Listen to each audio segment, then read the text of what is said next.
Muy buenas tardes y gracias, Luis, primero por la invitación, porque poder hablar de cine delante de un público que a todas luces se ve que es un público distinguido y conocedor, es una fiesta para mí.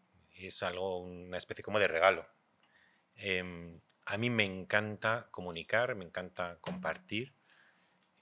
Tengo además un espíritu esencialmente agradecido respecto a personas que pudiéndose dedicar a otra cosa eh, pueden ir a darse un paseo, pueden ir al billar, pueden leer un libro, pueden no hacer nada, pueden hacer zapping y deciden venir aquí y en silencio, algo tan milagroso como prestar colectivamente la atención a un orador, que somos tú y yo, y genera sobre nosotros un apremio inmenso de que por lo menos pasen un rato hasta las 8, porque sé con seguridad que a partir de las 8 van a pasar un grandioso rato.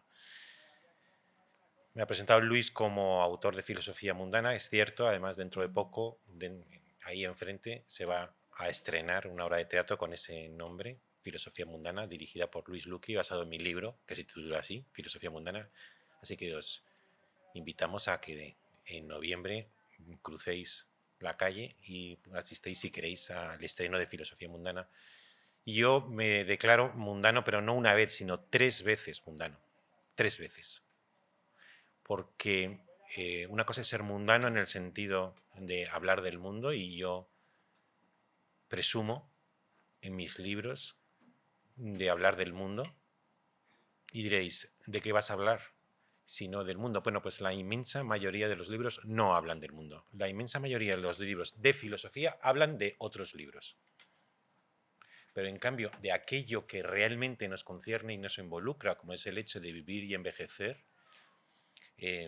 sin embargo suele escapar normalmente a la meditación filosófica. Entonces ya hay una reivindicación de primerísimo orden y es hagamos una filosofía sobre el mundo, no sobre libros. Los libros ayudan a ese bocado para que sea más sabroso, pero no deben sustituirlo. Y la inmensa mayoría de los libros que uno va hoy a los anaqueles de una librería, de una biblioteca y trata de leer filosofía contemporánea y no libros, esos libros no estudian el mundo sino otros libros. Lo que dijo Nietzsche, lo que dijo Foucault, lo que dijo Hegel o lo que dijo Deleuze. Pero luego además me gusta mucho que la filosofía sea mundana en un segundo sentido.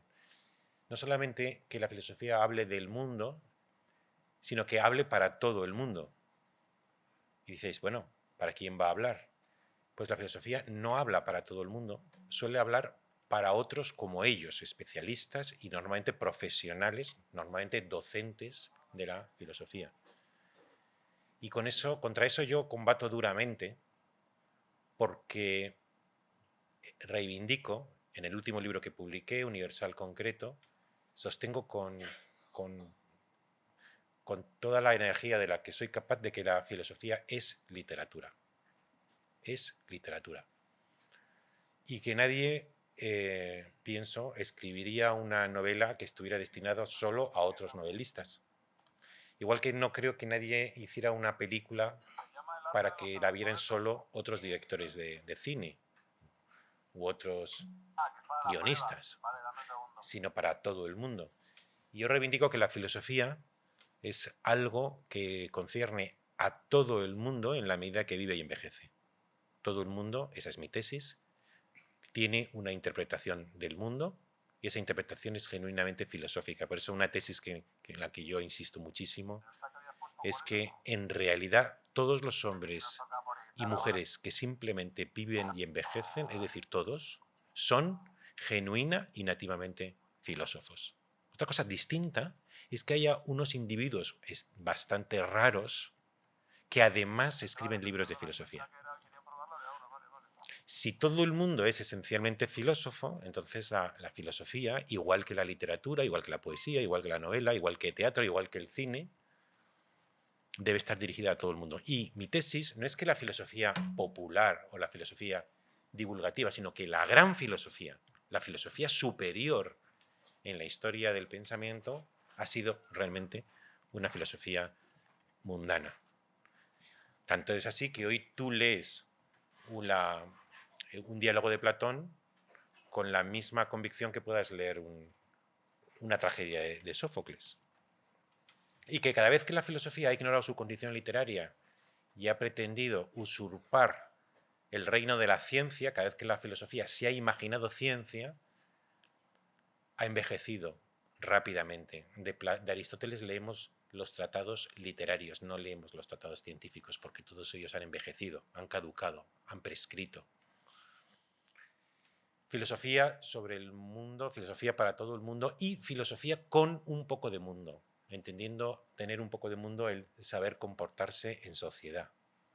No me refiero solo a tener unas vestimentas más o menos refinadas o frecuentar salones de la alta sociedad. Me refiero a que uno utilice todos los instrumentos que están a disposición de un escritor para que su prosa persuasiva, comunique e incluso sea bella y conmueva. Porque la filosofía, hubo un tiempo en que la filosofía ganaba el premio Nobel de literatura, como le pasó a Bergson o le pasó a Russell. Hoy nadie puede imaginar que le den un premio Nobel de literatura a un filósofo. Sí a un cantautor como Bob Dylan. Me puedo incluso imaginar que se lo dieran, fijaos, a un director de cine. Por el texto, por su palabra. Pero no me lo puedo imaginar hoy día que se lo den a un filósofo. Y todo esto me viene como preámbulo para hablar de qué es para mí el cine. Para mí el cine no es una categoría filosófica, sino que está también arraigada en mi propia meditación de mi vivencia mundana. Reflexiono sobre la vivencia, entronco el cine en lo más profundo de mi vivencia personal. Y empiezo con este planteamiento, la de que hombres y mujeres vivimos en un mundo fragmentario. Nuestra experiencia del mundo, por su propia naturaleza, es fragmentaria. Es como si estuviéramos en una habitación con las luces apagadas y tuviéramos que extender las manos para ir avanzando a tientas. De pronto hay experiencias, hay palabras, hay situaciones que parecen que iluminan como un centelleo esa experiencia fragmentaria y parecen prometer un sentido, pero son espejismos que duran segundos, que duran minutos. En realidad, lo que queda es que no tenemos una experiencia integral, tenemos una experiencia fragmentaria.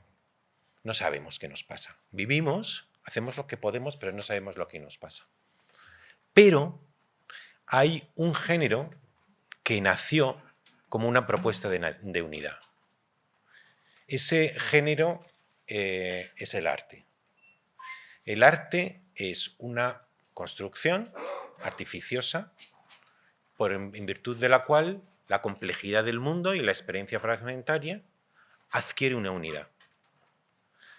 Y esa unidad está llena de sentido en sí misma, puesto que empieza, se desarrolla y termina, en el caso de que sea temporal o en el caso de que sea estática, como puede ser una estatua, es una misma unidad de la materia. Y esa unidad genera algo así como una promesa.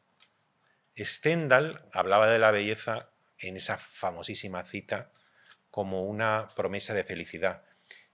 Trasladándolo a mi tema, yo diría que el arte es algo así como una promesa de unidad de la experiencia, donde todos los fragmentos, de pronto, casan y se produce el espejismo de que en ese mundo la cosa está ordenada. Es cierto que la película puede ser sobre el caos, sobre la desesperación, incluso sobre el nihilismo, pero para que merezca la calificación de obra de arte, tiene que ser la exposición ordenada conforme a las reglas del arte de lo que es la nada o de lo que es el desorden o el caos o el nihilismo. Entonces, podemos interpretar los géneros artísticos que existen como estrategias de comunicación de esa unidad. Entonces, si yo utilizo la madera o el mármol para proponer esa unidad, entonces llamadme escultor. Si prefiero generar esa persuasión o esa ilusión de unidad a través del pentagrama, llamadme músico, compositor. Si lo hago a través de la pantalla, a través de una composición visual, llamadme pues, director de cine. Si luego, juntando unas letras y unas palabras unas de otras, llamadme escritor. ¿Qué es un escritor? Un tipo que se dedica a juntar palabras. Y juntando con una combinación especial de esas palabras, suscitan el espejismo de una unidad textual, una unidad cinematográfica, una unidad musical. Así que yo siempre, además, yo lo he vivido así. Lo importante es esa experiencia de lo artístico, y lo secundario es la estrategia comunicativa que tú uses por inclinación, por afición, para comunicar esa experiencia, ese espejismo de experiencia unitaria. En mi caso, Luis lo ha dicho, yo me inicié sobre todo con el ensayo filosófico, que tiene unas grandes ventajas desde el punto de vista de la estrategia. La primera ventaja del ensayo es que el ensayo puede ofrecer la luminosidad del concepto. La razón arroja luz. Y en ese desorden, que digo que es la experiencia, el ensayo, con su presentación, con sus capítulos y con su final, presenta ese espejismo basado en el concepto, que es luminoso, ordenado, exacto y sistemático. Así que, con buenas razones, uno puede llegar a optar por el ensayo como género. Y el ensayo, que tiene esas ventajas, tiene, sin embargo, unas desventajas extraordinarias, que yo mismo, como ensayista, he experimentado y que me ha llevado a practicar otros géneros distintos. La primera es que, precisamente, el concepto es demasiado luminoso. Y a veces lo comparo con la bombilla o el foquito que llevan los mineros en la mina. El ensayo no puede dejar de iluminar. Es demasiado civilizado. Es como, en un plan urbanístico, sería la zona urbanizable. ¿Qué ocurre con las zonas no urbanizables de lo humano? Hay parte de la experiencia humana que no se deja urbanizar, que no es fácil que se reduzca a un concepto abstracto, eterno, fijo, despersonalizado, intemporal. Así que el gran defecto del ensayo es que quien escribe el ensayo casi adopta la actitud intemporal de lo divino. Cuando uno empieza a escribir el ensayo y lo termina, el yo del que escribe es el mismo, no se ha transformado. De hecho, si se transforma, imaginaos que alguien está escribiendo un ensayo sobre Versalles y en el primer capítulo dice una cosa y en el siguiente capítulo dice otra, cualquier lector le diría al autor, oye, aclárate y cuando te hayas aclarado me escribes la última versión. Pero eso no ocurre con otros géneros. Y claro, resulta que hemos definido el ensayo como algo atemporal. Es como tratar de apresar un pajarillo en una jaula, cuando la esencia del humano es siempre una esencia temporal. El hombre, la mujer, no tiene esencia, tiene historia. Lo suelo argumentar así. Si yo le pregunto a Luis, que me ha presentado a una amiga, y le pregunto, ¿quién es tu amiga? Es la pregunta que en filosofía es la pregunta por la definición. Entonces Luis, en ningún caso, me haría una definición de su amiga. Bípeda implume. O hombre, animal social. Ya sabemos que en el caso de lo humano, escaparse por la definición es como dice, que me encanta un verso de Paul Valéry, aquello de que la fruta se deshace cuando se come. Es decir, no puedes conocer algo sin destruirlo. No puedes comer una naranja sin destruirla. No puedes acceder a la esencia del humano sin destruirlo a través del concepto. Entonces, la pregunta por la definición de la amiga de Luis debería ser respondida no con una definición, sino haciendo justicia al elemento temporal del humano a través de ¿qué? De una narración. Y entonces Luis me dirá, nació en el año 71, nació en Alicante. Sus padres, uno era polaco y el otro era de Almería.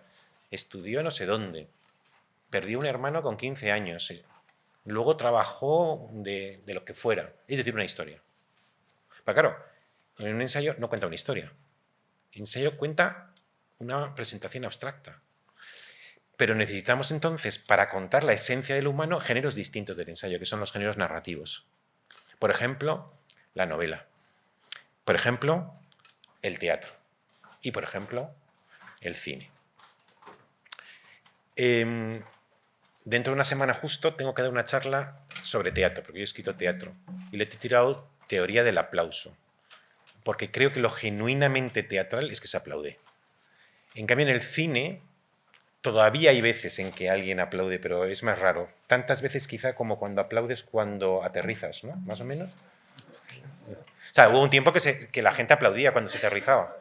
Pero ahora ya solamente cuando coincides con un viaje al inserso que me ha pasado, que la gente aplaude. Pero normalmente, si no coincides en ese viaje, que fue muy grato, la gente no aplaude. ¿Por qué no? ¿No qué opina? En realidad aplauden si el autor está delante. Ah, sí. O Es sea, verdad. Entonces yo creo que no aplauden la película, aplauden al director. Aplauden hacer la pelota. Sí. Para participar. Entonces, con esto en tronco, que le he dicho a Luis, iba a hablar 10 minutos, pero le he dicho, yo soy muy hablista. O sea que, para terminar, ¿no? Para los 15. Bueno, pues yo voy a enunciar una cosa. ¿Por qué tiene tanta potencia los géneros narrativos? Y en especial hoy voy a dirigirme al cine. Y es que los géneros narrativos, por su propia naturaleza, por si son narrativos, porque si no son documentales, tienen protagonistas personales, hombres y mujeres, ejemplos personales. ¿Y qué ocurre con lo personal? Que es, a mi juicio, el único acceso que existe a la verdad moral. Si queremos conocer la verdad científica, tenemos que estudiar. Entonces, si quieres saber cuál es la ley de gravedad, pues tienes que conocer la fórmula de Newton, descifrarla, pero si quieres conocer la esencia de las catedrales góticas, pues tendrás que estudiar las catedrales góticas. Pero si quieres conocer la esencia de la valentía, yo no te recomiendo que vayas al diccionario, ni a la Wikipedia, ni siquiera a un tratado moral sobre la valentía. Si tú quieres, por ejemplo, que tu hijo aprenda la esencia de la valentía, creo que pocos padres le remitirían al diccionario. Y la mayoría, en cambio, cuando encontrasen la oportunidad, le dirían a su hijo, le señalarían con el dedo y le dirían, mira, este es un comportamiento valiente, o por el contrario, mira, esto es un comportamiento cobarde, al contrario de valiente. ¿Por qué? Porque, a diferencia de la verdad científica o la verdad teórica, la verdad moral se propone, o dicho de otra manera, se cancela y se arruga frente al concepto y se abre y se propone a la intuición. Solamente la intuición capta la esencia de los valores morales. Entonces, por eso, en el mismo, este descubrimiento, porque es un descubrimiento, tiene que ver con el traslado del logos al mito, del logos al mito. Siempre hemos hablado de la transición entre el mito y el logos al principio de Grecia, pero el siglo XX cabe en parte ser contado como un paso del logos al mito, es decir, de la verdad de lo lógico, ensayístico, filosófico, a la verdad de lo mítico. Y por eso, una vez escribí un artículo que está justamente en Filosofía Mundana, pero no sé si Luis Luque lo ha o no seleccionado para noviembre, que se titulaba Elogio del chisme. Y ahí proponía, daba los fundamentos de por qué todos tendemos a chismorrear. ¿Por qué nos encanta hablar de terceras personas? La razón de por qué nos encanta hablar y por qué estamos enjuiciando permanentemente el comportamiento de los demás es porque los demás encarnan los valores que de otras maneras se nos escapan. Son los ejemplos personales de las virtudes o de los defectos. De modo que si uno tiene una primera cita romántica y queda a tomar el café y le pregunta uno al otro, le pregunta, en abstracto. ¿A ti te gusta lo bueno y lo bello y lo justo? El otro casi seguro que va a responder que sí. Pero el momento de la verdad es cuando esa persona tiene que decir en quién se encarna eso, lo bueno, lo verdadero, lo justo. Los políticos, los escritores. Yo he ido a películas de cine, últimamente me he salido de 3. Cuando era jovencito me salía de casi todas, porque pensaba que no pagaba para mortificarme. Ahora me salgo tanto, pero llevo 3 en que me he salido. Y he pensado, digo, yo no podría tener una relación civilizada con una persona que le guste esa película. Es imposible. Porque no diré cuál es, pero es claro, una persona que le gusta esa película tiene una intimidad que, más allá de que sea civilizado, incluso sea muy inteligente, tiene una intimidad y tiene un sentido del gusto y una instalación en el mundo y una experiencia de su propia vivencia que es radicalmente incompatible conmigo. Y iba a contar otra cosa, pero es que me apetece escuchar a Luis.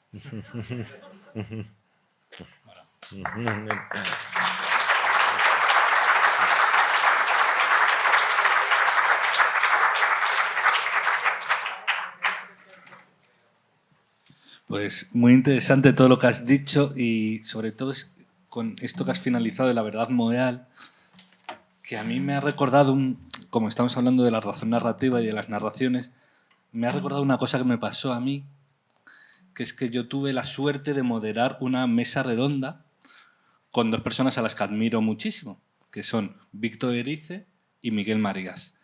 Entonces, de repente, Víctor Erice es muy tímido. Miguel Marías empezó como a decir que él lo había aprendido todo del cine, que él se lo debía todo al cine y que gracias al cine él sabía cuando un político mentía. Entonces, yo lo recibí como con entusiasmo, pero cuando me quedé solo dije, joder, pues yo he visto muchísimas pelis y no lo sé. ¿Sabes? A mí me siguen mintiendo. Entonces, yo sí que he recibido esa como verdad moral, o la he aprendido, pero es como si no hubiese sido capaz de ponerla en práctica o de aplicarla. Entonces, supongo que eso se debe a una especie de activación entre el espectador pasivo y el espectador activo. ¿Cómo ves tú, o cómo se ha producido en tu caso, ya que estamos ya encarnándonos en nuestras propias biografías, esto que has dicho, que para ti el cine es una vivencia vital, ¿no? Una vivencia biográfica? ¿Cómo has activado tú en tu vida todo aquello que has aprendido en el cine? Es decir, imagino que no estás hablando con una persona y te acuerdas de Clark Gable y dices, bueno, esto lo voy a hacer como lo dijo Clark Gable en Sucedió una noche. Pero ¿cómo sucede esta especie de aplicación a lo práctico de la verdad moral que tú has aprendido en el cine? No sé si la educación sentimental, que es de lo que estamos hablando, la educación del corazón, es esencialmente distinta dependiendo de la estrategia comunicativa de la que hablaba antes. O dicho de otra manera, la educación sentimental que uno recibe del cine es esencialmente distinta de la que recibe del teatro, o de la que recibe de la novela, o de la que recibe de la filosofía. Puede que no. En cambio, yo diría que, no sabiendo si existe, que probablemente hay cosas que sí, por lo menos son distintivas, accidentales quizá, sobre si el cine o no proporciona una educación sentimental absolutamente exclusiva, sí que me gustaría poner un énfasis mayúsculo en la importancia de la educación sentimental, de la educación del corazón, de la que, a mi juicio, depende absolutamente todo. Porque os voy a hacer una pregunta. No os escandalicéis desde el principio con la pregunta, porque yo luego os voy a dar la respuesta a la pregunta. ¿Quién ha demostrado? ¿En qué laboratorio se ha demostrado? ¿O quién ha hecho una demostración matemática que demuestre de manera taxativa que el hombre y la mujer son iguales? ¿Quién lo ha hecho? ¿O que los blancos y los negros son iguales? Nadie lo ha hecho. Lo cierto es que si uno se asoma a la historia, lo contrario ha sido lo cierto durante muchísimos siglos. y en gente con una inteligencia absolutamente extraordinaria. Les parecía evidente que el griego no era lo mismo que el esclavo, ni que el bárbaro, y que el hombre no era lo mismo que la mujer, y que el blanco no era lo mismo que el indígena. Entonces, ¿qué ha ocurrido? Lo que ha ocurrido es que van cambiando las evidencias. Lo que a ti y a mí nos parece evidente. ¿Y por qué cambian las evidencias? Porque la gente empieza a sentir de otra manera. Suelo argumentar en mis libros que el gran motor del progreso moral, lo que realmente produce el progreso moral de los pueblos, es el asco. Porque hay un momento, porque nosotros muchas veces no sentimos en los valores directamente, sino por su ausencia, por su atropello, por su destrucción. Entonces suelo contarlo con este relato. Durante milenios las mujeres eran violadas. Eran sistemáticamente violadas. Pero esa violación era invisible en un sistema de dominación masculina que se esperaba de la mujer que si era una esclava o si era una concubina o si era una sierva, a veces incluso si era la esposa, era inherente a su posición dejarse violar. Y de pronto, en las novelas del siglo XIX, a veces también antes, se empezó a narrar comportamientos con el cuerpo de la mujer que tanto el narrador como el lector empezó a sentir asco profundo. ¿Qué significaba ese asco? Significaba que de manera implícita se había producido un acto de creación moral absolutamente extraordinario. ¿En qué consistía ese acto de creación moral? Porque las creaciones colectivas, es algo que yo he argumentado muchas veces, en ocasiones son muchas más admirables que las creaciones individuales. Se creó colectivamente el sentimiento de que todas las mujeres tenían al menos la misma dignidad que el hombre, y también su cuerpo. Y por tanto, ultrajar el cuerpo de la mujer era asqueroso.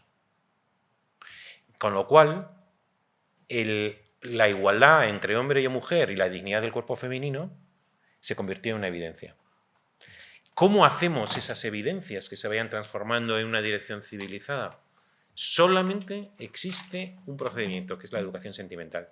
Y en esa educación sentimental hay muchos factores, no solamente la creación artística, existe también la educación reglada, existe la educación familiar y existe la educación a través de ese espejismo de unidad de sentido que es el arte. Y dentro del arte resulta que el cine ha tenido una potencia de educación sentimental especialmente grande por su aceptación social, llamado un cine, a veces un cine como un arte de masas. ¿Y tú crees que esa educación sentimental vehiculada a través del cine está en riesgo de desaparecer? Me explico. Durante mucho tiempo el cine ha sido el centro de todo, ¿no? El centro cultural. Era el que creaba los imaginarios mundiales, el que creaba una agenda política que después seguíamos, que es un poco lo que acabas de argumentar, y era a la vez el centro del ocio. Eso ha hecho que a través del cine gente aparentemente dispar, ¿no? Asiáticos, europeos, podamos tener como una misma escala de valores basada en esa educación sentimental. Ahora que el cine ha perdido su espacio central, que se está convirtiendo en una especie de trinchera cultural, ¿vale? ¿Está en riesgo esa educación sentimental? ¿O tú crees que eso pasará a otra parte del mismo modo que la educación sentimental de la novela del 19 pasó al cine en el 20 o que la ópera en el 18 pasó a la novela del 19? Es decir, ¿tú crees que estamos realmente ante un cambio de paradigma absoluto o simplemente un periodo de transición? Y te lo digo no tanto ya como curiosidad personal, que la tengo, obviamente, sino también como gestor de un cine. Es decir, hostia, yo pongo películas, ¿me entiendes? Entonces me gustaría que el cine siguiese teniendo esa especie de importancia capital en nuestro sistema moral. Entonces, no sé muy bien muchas veces dónde ubicar aquello con lo que yo trabajo. Concurren, a mi juicio, varios factores actualmente. Uno, el estado actual de la cultura, sobre el que diré solo una palabra. Otro, el estado que podríamos llamar actual de la técnica, que permite tener una experiencia parecida a la del cine sin necesidad de ir a una sala. Sí que es interesante lo que has dicho al principio, y es que a través de diferentes procedimientos, pero quizá de una manera destacada, el cine se ha producido algo así como un sentimiento cosmopolita. Yo estoy de acuerdo con eso, la gente lo niega, yo creo que se está produciendo claramente eso. Ahora, durante la pandemia, como los que opinadores estábamos encerrados, pues entonces nos obligaban a opinar todo el rato, y yo opiné, yo entré hasta en Sálvame, en una ocasión para hablar sobre, bueno, y en más, no me acuerdo ahora, y siempre me decían, esto de la pandemia nos va a enseñar algo, porque siempre en un tono negativo, ¿no? Siempre caemos en la misma piedra, no aprendemos. Y yo soy de la opinión contraria. Yo soy de la opinión de que existe una educación sentimental cambiante. Y además, que vamos a mejor, que hemos ido siempre a mejor. Puedo hacer la prueba. Eso sí que no puedo probarlo de hombre y mujer, pero que vamos a mejor, os lo pruebo en 30 segundos, si luego me dais tiempo. Te lo damos. No, porque está Ozu esperando, ¿no? Pero, entonces, yo sí creo que cuando me preguntaban en la pandemia, vamos a aprender algo y tal, porque siempre caemos en lo mismo, si al final no os hagáis ilusión, estas pruebas a veces, ¿no?, señales de solidaridad de la gente, no os hagáis ilusión, vamos a volver a lo de siempre. Digo, bueno, vamos a ver, yo creo que no. Yo creo que los pueblos se avanzan, que los pueblos progresan, lo que pasa es que tardan. Y muchas veces más que el mezquino plazo de una vida individual. Es decir, puede ocurrir que uno viva 60 años y no vea gran cosa. Pero si yo os pregunto, ¿hay o no hay diferencia entre 1925 y 2025? ¿O es lo mismo? ¿Pensáis que es lo mismo? ¿Que son los mismos valores colectivos? Y entre 2025, ¿os imagináis realmente que en 2125 va a ser una especie como de 2025 cambiando un poco la ropa? Yo creo que no. ¿Y en qué dirección vamos? Vamos en varias, pero para mí una clarísima es que vamos hacia un mundo más cosmopolita. Suelo definir el cosmopolitismo que solamente existe una raza, que es la raza humana, y solamente existe un principio, que es la dignidad humana. Entonces, tú lo has mencionado. Yo creo que ha habido una contribución muy grande del cine a un sentimiento cosmopolita. Lo podría defender de muchas maneras. También, por ejemplo, el estatus de los inmigrantes, que siempre hay una protesta sobre el trato mejor o peor de los inmigrantes. Antes hablaba del acto colectivo creador que se ha producido extraordinario, por ejemplo, en el hombre y la mujer, dotados de una misma igualdad, de una misma dignidad, pero es que también ha pasado con los inmigrantes. La gran novedad del segundo y tercer decenio del siglo XXI, la inmensa novedad que no tiene precedentes cuando uno ve las cosas con una perspectiva histórica, es que hemos dotado de dignidad al inmigrante, hemos dotado de dignidad al extranjero. Esto no ocurrió nunca, nunca, nunca. Y por eso nos da asco. Nos dan asco determinados comportamientos que sufren cuando son contrarios a la dignidad. Bueno, entonces, ¿cuál es el principal cambio que se está produciendo? Pues el principal cambio es que el mundo desde que nació, el mundo cultural desde que nació, ha sido aristocrático. Uno estaba arriba y otro estaba abajo. Eso ha sido así.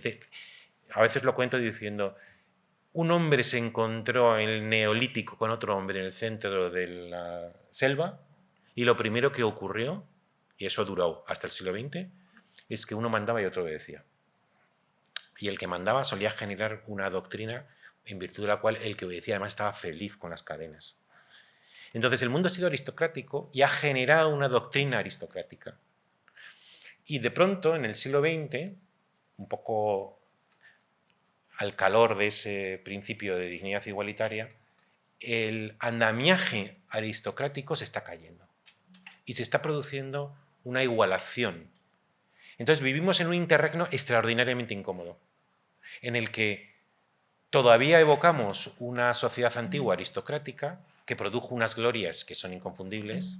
Antes lo mencionabas, la novena de Beethoven, o Rilke, o la Capilla Sistina, pero todavía no ha emergido la nueva situación que yo suelo definir en mis escritos como hemos pasado de una minoría selecta, que es un principio esencialmente aristocrático, hacia un futuro que yo creo que se avecina, que he definido en mis libros como el de mayoría selecta. No de minoría, sino mayoría selecta, que es el ideal que se presenta en el futuro. Y en medio tenemos una sociedad aristocrática que genera una cultura que no acaba de irse porque encima evocamos las glorias de un pasado con las que todavía no podemos competir, pero tampoco ha madurado la nueva sociedad democrática que es la que se avecina. ¿Y qué hay mientras tanto?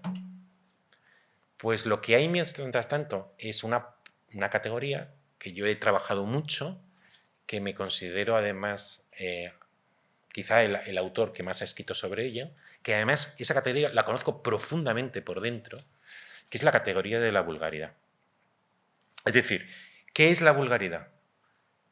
Yo la defino en mis libros. La vulgaridad es la espontaneidad no educada, en virtud de la cual, además, la vulgaridad en mis libros defiendo que es un concepto absolutamente novedoso de la segunda mitad del siglo XX.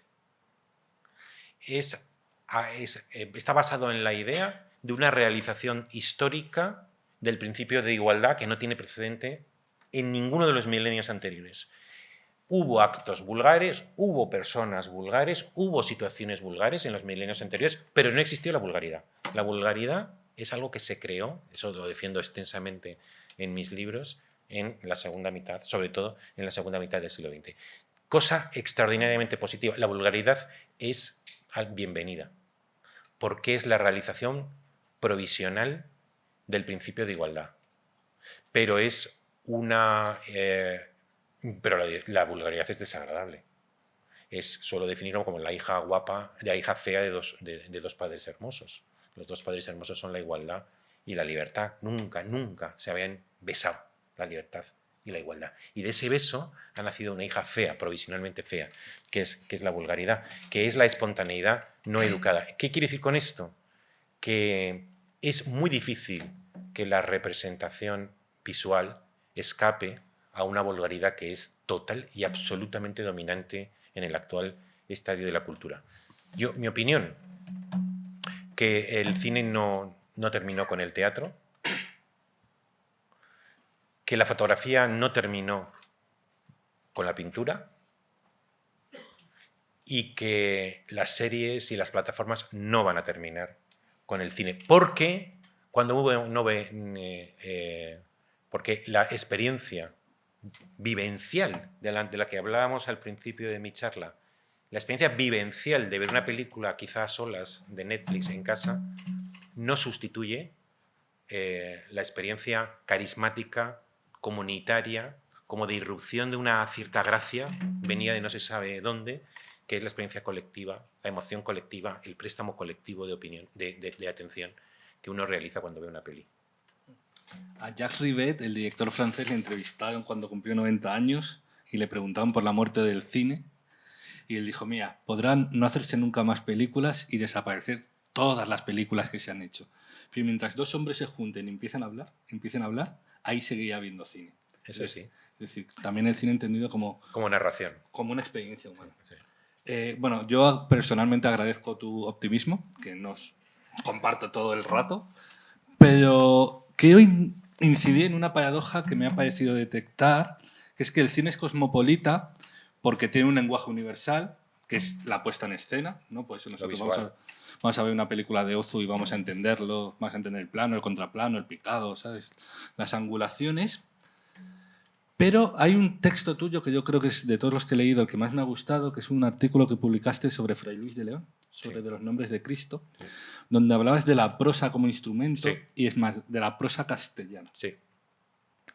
Yo cuando fui a tu despacho a hablar de las películas que había seleccionado, me enseñaste una lista con películas que empezaban por países. Italia, Japón, Francia, ¿te acuerdas? Y cuenta la que quise poner, que no pudo ser. La de Mikio Naruse. No, la de Gramillón. Ah, bueno, es que creo que te hemos cambiado 3 opciones. Sí. La italiana también, así que no vamos a hablar es de que esa nuestros película fracasos. es una película que es que ni me acuerdo del título. ¿Tú te acuerdas del título? No, pero es una película. Vicente seguro que sí. Seguro que se acuerda Álvaro por ahí, ¿no? No sé. Es una película. Vamos a ver, yo he elegido 4 películas que son 4 muy buenas películas, y por tanto tenéis el placer del buen arte con ese espejismo que es la esencia del humano, es el antes y el después, porque somos esencialmente temporales. Entonces tenemos esa especie de antes y después ordenado a través de una narración, pero es que encima quise poner 4 películas que tuvieran el placer del descubrimiento, que estuvieran fuera del canon. Lo hiciste tan bien que pusiste 4 primeras opciones buenísimas y 4 segundas opciones buenísimas, que son las que estamos viendo. No, a lo que voy es, si el cine realmente es un lenguaje universal, ¿por qué tú, en tu primer listado, que fue totalmente voluntario, lo ordenaste por países? Es decir, ¿viste algo en la prosa cinematográfica japonesa, es decir, en la puesta en escena japonesa especial? Lo mismo con la italiana. ¿Entiendes lo que te quiero decir? O sea, más allá del cosmopolitismo y la universalidad, ¿tú crees que hay una especie de puestas en escenas nacionales? O sea, que antes, fíjate, al principio de mi charla, yo decía que los hombres y mujeres somos filósofos porque interpretamos. Pero nuestra interpretación no suele ser fundamentalmente una interpretación individual, sino una interpretación con palabras prestadas. Yo ahora mismo estoy hablando contigo, te estoy hablando, por decirlo así, de los secretos de mi corazón, pero lo hago a través de palabras que yo no he inventado. Es una paradoja. Vivo de palabras prestadas. O sea, si yo hubiera hecho mi propio vocabulario, a lo mejor podría expresarme con mi propio vocabulario, pero tú no entenderías nada, porque la esencia de... Antes hablábamos de creaciones colectivas, quizá una de las más maravillosas es justamente el lenguaje. ¿Quién es el dueño del lenguaje? ¿Quién es el autor del lenguaje? El lenguaje lleva inherente, lleva como adherido a las faldas de cada una de las palabras una significación. Entonces, mientras heredamos el lenguaje a través de nuestro padre, de nuestra madre, de nuestra familia, de nuestro colegio, heredamos un cosmos de sentido, que es una interpretación. Y esa interpretación suele ser nacional, igual que el lenguaje. Entonces, yo soy español del siglo XXI en gran parte porque me he integrado en una comunidad de sentido a la que va de suyo un lenguaje que es nacional, y eso hace que yo sea distinto de un japonés del siglo XXI y también de un español del siglo XVI. Entonces, no sería extraño que cuando un creador utiliza un lenguaje, en este caso un lenguaje visual, pero que también es susceptible de ser definido como lenguaje, eche mano de la interpretación del mundo que ha heredado de su propia comunidad. Y sin embargo, ¿quién ignora que las cosas más locales son normalmente las más universales? Pues creo que ahora ha llegado el momento de encender un poco las luces y si alguien quiere preguntar, levantáis la mano y os acercamos un micrófono. Y os dejamos que cojáis palabras en préstamo también. Eso.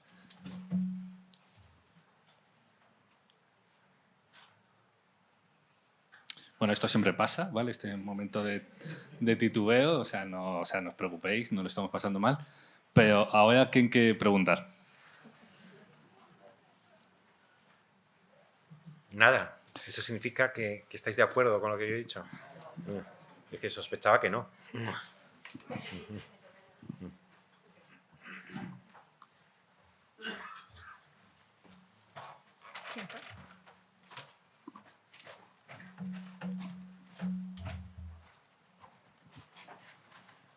Buenas tardes. Lo primero, agradecer esta conversación que habéis tenido ambos, porque ha sido normalmente enriquecedora.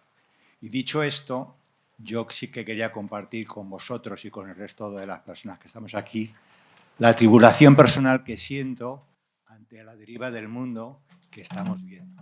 Es decir, no puedo compartir ese optimismo porque fuera de esta casa, de esta sala, el mundo se está cayendo a pedazos.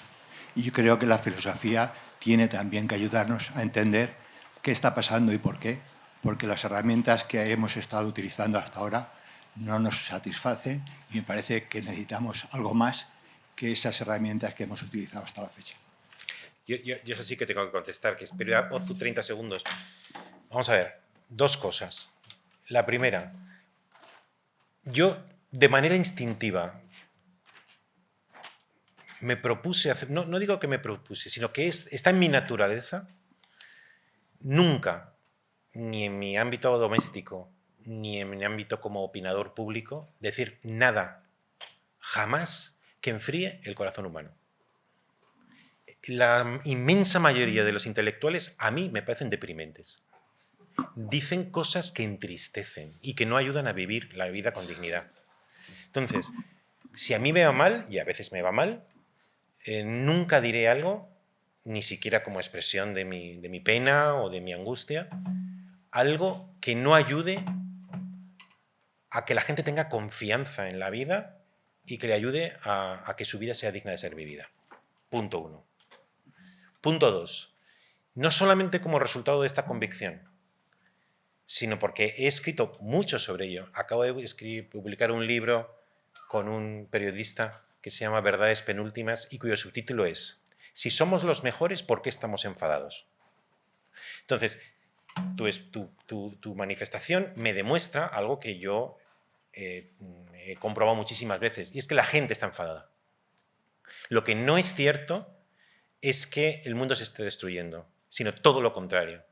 Somos los mejores. He publicado un libro que se llama Universal Concreto, que tiene 2 capítulos. Uno se llama Somos los mejores y otro se titula Las causas de nuestro actual descontento. Estamos cabreados, estamos enfadados, estamos a disgusto, pensamos que somos los peores, pensamos que la destrucción es inminente, pero es mentira. Porque es muy fácil demostrar que nunca la sociedad ha estado mejor que ahora. No solo en lo material, sino en lo moral.